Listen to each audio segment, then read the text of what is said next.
I wish you people would cut the shit with Joseph Kony already.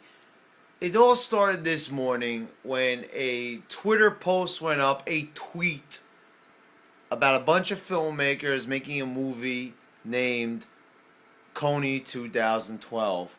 Well, how convenient that a whole bunch of people all of a sudden are making posts and tweets about the very same topic. Joseph Kony, one of the most ferocious, disgusting warmongers in Africa, Uganda to be more specific. Now we all know the continent of Africa is probably one of the worst places in the world where a bunch of plague, pestilence, and murder takes place on a daily basis.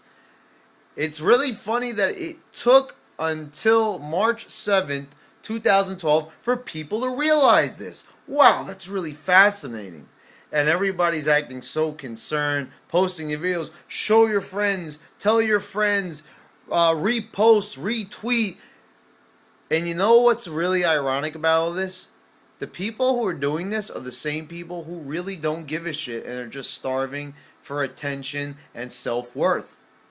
Because let me show you, I'm going to guide you to your own defeat here.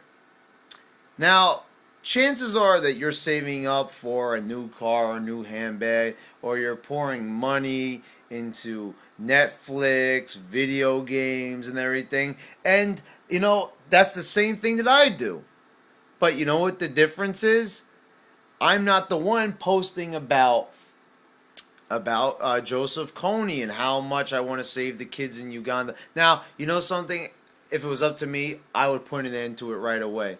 But see, why I brought up the topic of money is because all that money you're saving up on those frivolous, materialistic items, how about giving some of that money to the people of Uganda? Now, there is thousands upon thousands of charities that would take your money and give it to the starving children of Uganda or just generally in Africa.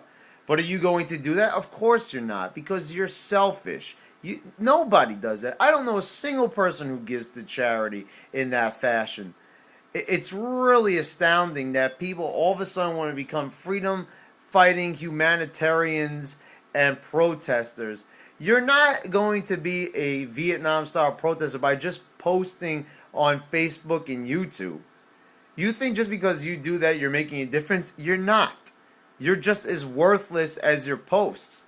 And, you have to put your money where your mouth is when it comes to being a protester. There's protesters who go out there and risk their life. I mean, they'll get bludgeoned over the head by police officers because it means so much to them. You're not passionate. You're just living in the moment. You just want to follow the Twitter trend, or you just want to get more likes or followers.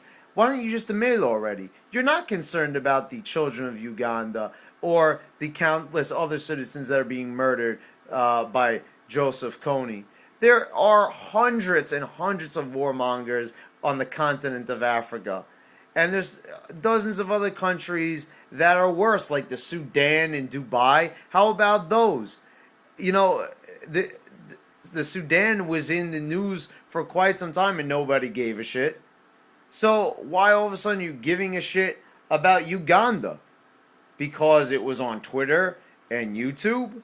Give me a fucking break.